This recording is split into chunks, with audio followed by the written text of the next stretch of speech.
Wagwan people. Oh, sorry. Oh, too early for this shit. Or shall I say, arrivederci? Whatever the Italians say. Because we are at Monza for the 2025 Italian Grand Prix. Welcome back to another episode of Not Another Formula One podcast. Once again, I'm doing this shit off the easy.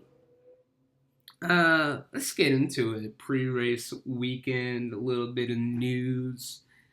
Pierre Gasly extends his stay at Alpine until 2028. Ew. I mean, setting yourself up for failure with that one. I mean, maybe they'll get their shit together in the new regulations next year. Probably not. More news. Ferrari has yet another special livery for Monza to commemorate the 75th anniversary of F1 or something like that. Either way, it doesn't look that good. Everyone keeps meat riding it. It's really not that good. Speaking of not really that good, I can't get my microphone to work. So this is coming to you from my AirPods right now. It is what it is. Hope the quality's not too bad. Let's get into practice. Practice? You want to talk about practice? Alright, FP1. Lewis Hamilton tops the charts with Charles Leclerc right behind him. Ferrari boys got pace in Monza. I mean, I know they brought a low downforce package or whatever the hell they're doing. But hey, Ferrari on top at Monza? It's only FP1. Oh yeah, and Carlos Sainz in third. Fascinating. FP2. Norris, Leclerc, Sainz again? That's how I feel about that. FP3. Norris, Leclerc, Piastri. Now that's about normal. Qualifying. Verstappen set the fastest Formula One lap of all time. Not like in terms of like record timing. I mean just average speed or something like that. And his Red Bull was slippery as shit, dude. I mean, I saw a picture online. I'll try to find it. His rear wing had like 2 more inches cut out of it than Yuki's, which probably explains the nearly 7/10 difference in their QT three times. But yeah, Verstappen takes pole as he does. Lando Norris behind him. Oscar Piastri in third. The Ferrari boys, Charles Leclerc and Lewis Hamilton in fourth and fifth, respectively. The Mercedes boys, Russell and Antonelli, respectively. In eighth place, Gabriel Bortoleto, his manager, Fernando Alonso, right behind him in ninth, and Big Yuki Tsunoda in 10th place. Apparently, Lewis Hamilton had like a five place grid penalty carrying over from Zandvoort. So he actually started like 10th or something like that. But we'll get into the race. Poor Nico Hulkenberg couldn't even start the damn race. What a shame. Some type of power unit issue on the formation lap. He pulled into the pits. But other than that, what a start to this race. Holy Jesus, dude. Max gets off the line. Everyone gets off the line. Max starts to cover off Lando. Lando decides he wants to put himself in the grass again and then proceed to call Max an idiot. Now, Max did take the escape road at turn 1 and thus was kind of not a legal move and was eventually forced to give that position back to Lando. But Lando is Lando, and Max got his position back, got his lick back on Lando's ass on lap 4. But even more entertaining about these first couple of laps was the battle between Oscar and Leclerc. I don't know how, but these two always seem to be fighting. It's always Oscar and Charles. They just fucking duking it out. I mean, I thought for sure one of them was going to get like a front wing taken off or something. But yeah, Max soared off into the lead, which I don't mind. He. But this race was boring as shit, dude. Talk about a little penalty trouble. The Haas boys, both of them. I think Esteban Ocon forced Lance Stroll off the road and received a 5-second penalty. 5-second penalty for Ocon? Where have we heard that one before? And Oliver Behrman? Well, he decided to ruin not only his own, but Carlos Sainz's race with a little teal tap and double spin at turn 4. And luckily, they were both able to get it going, and there was no race-altering safety car, which definitely would have helped the McLaren boys. But Behrman received a 10-second penalty nonetheless. Still, nothing really happening in this race until lap 26, when Fernando Alonso was coming out of Ascari. His suspension decided to shit the bed. And with the high-speed nature of this course and the high curbs that the drivers really lean on exit, this wasn't entirely surprising. I mean, you'd think the suspension would be a little tougher, but with the way he was slipping and sliding on them curbs, yeah, that arm just said, nope, not doing it. Not today. And poor Alonso ends his streak of points finishes. Tough. Unbelievable, man. He's unbelievable, man. Yeah, I don't know. Last 10 laps or so, everyone else is pitted. Except the McLaren duo. Now, mind you, they were still probably about, 10, 15 seconds behind Max, who was so in the lead that they were already putting his name on the wall in the cool-down room.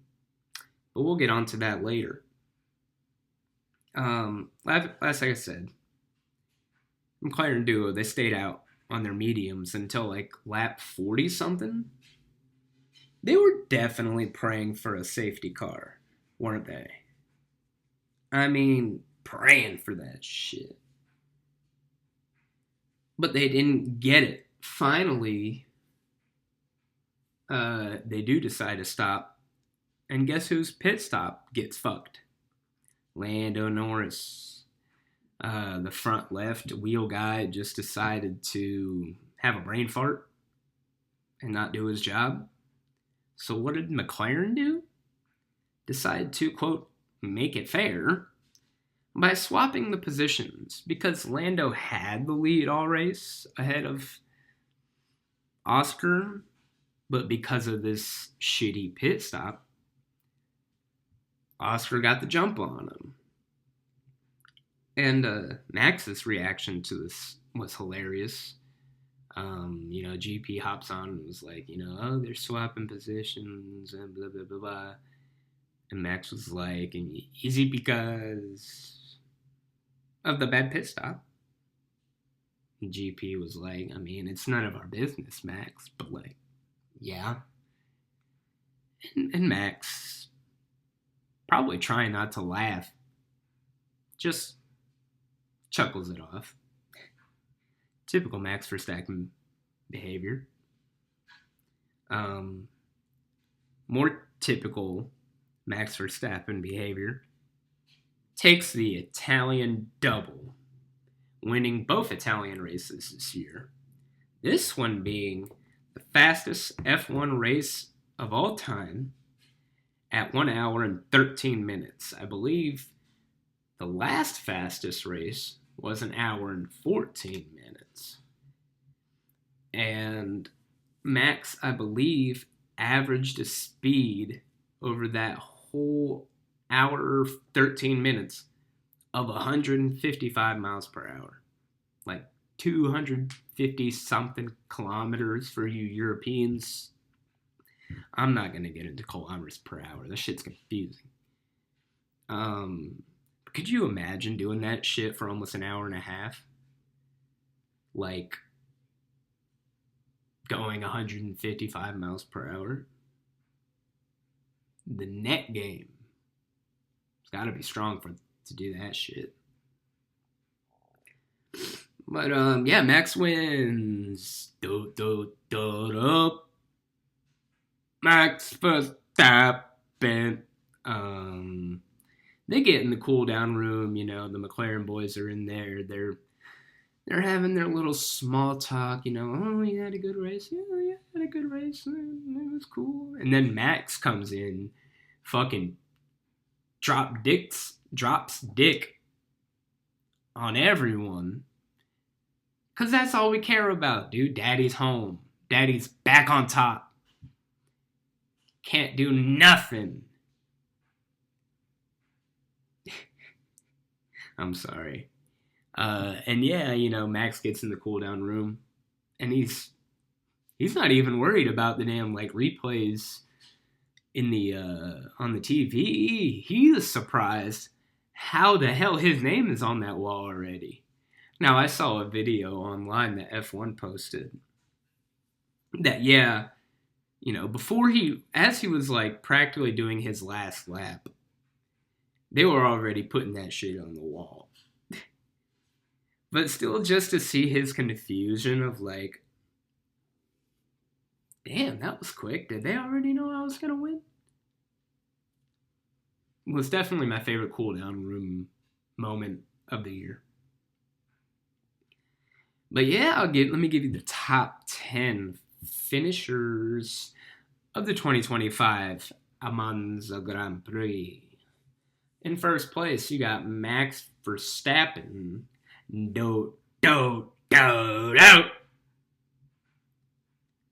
Second place, a whole 19.2 seconds behind, was Lando Norris. About 2 seconds behind him, Oscar Piastri. And then in fourth, Charles Leclerc. Fifth, George Russell. Sixth, Lewis Hamilton. Hey, shout out the Ferrari boys getting something out of this race at their home race. They did a little ride along on the cool down lap just to wave to the fans. The lovely Tifosi. But really, without a podium at Monza, probably the best podium of the year, it doesn't mean shit. Get your shit together, Ferrari. Because you should have been at least third place. Seventh place, Alex Albon. Williams! Another just moment of proof that Carlos Sainz is fucking washed. Because Alex Albon manages to get another 6 points compared to Carlos Sainz 0. Starting 8th and finishing 8th, Gabby Bortoleto.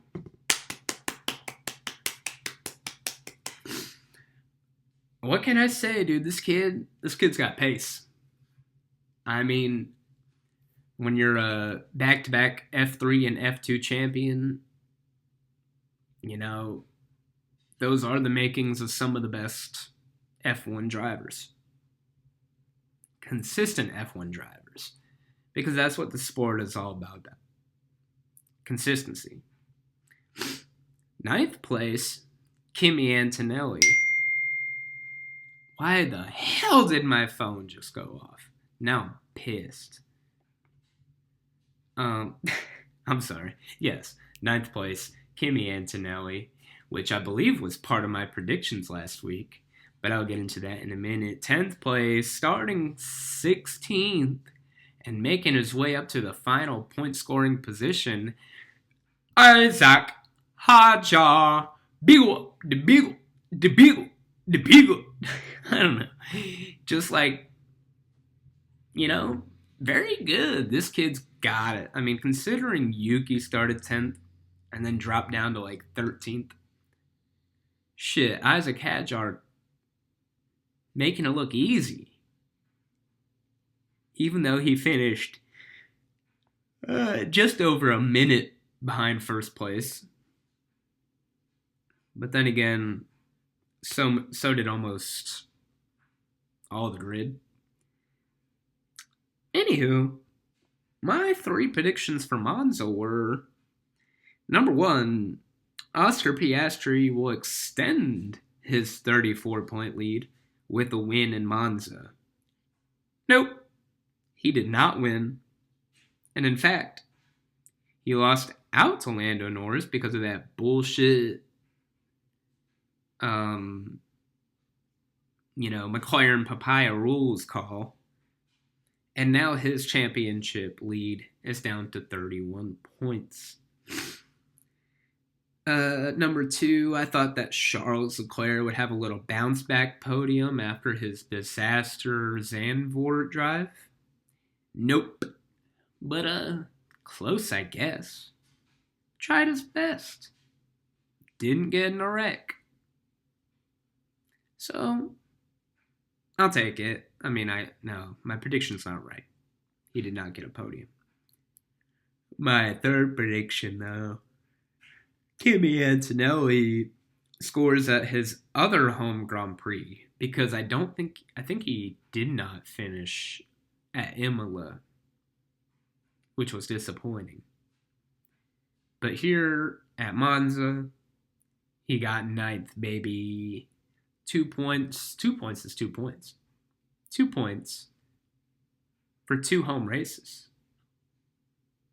Congrats to the kid. Baku in a couple weeks. Azerbaijan. And McLaren will certainly claim the Constructors' Championship after this one. I mean, who the fuck's gonna blow a 300-plus point lead? So, let me get into my predictions for Azerbaijan. Number 1, Oscar Piastri gets the dub. He was very strong in Baku last year. Maybe he likes a good street track. This McLaren, whilst not exactly the bestest in terms of straight line straight line speed, has the low corner speed, and take away all the straights, Baku is nothing but low speed corners. Just straight up 90-degree fucking turns.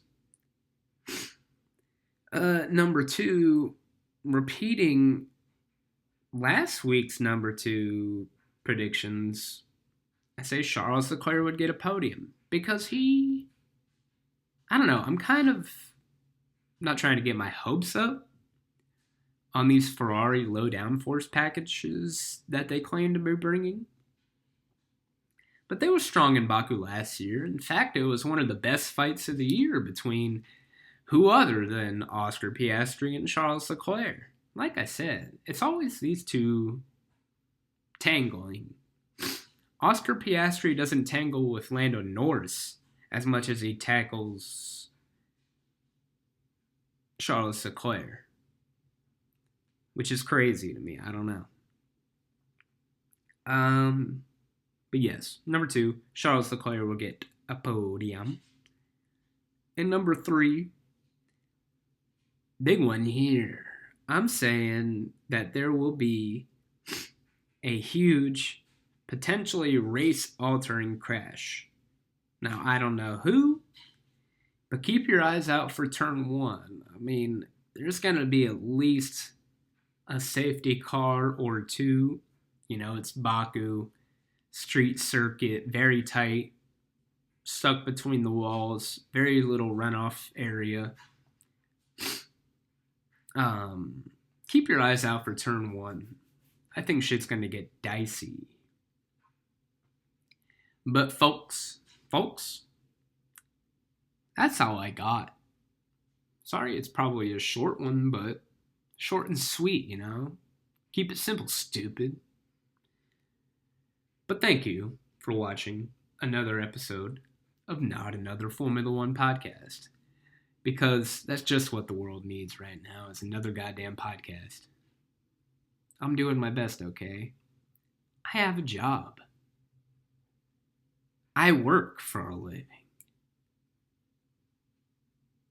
Be sure to like, comment, subscribe.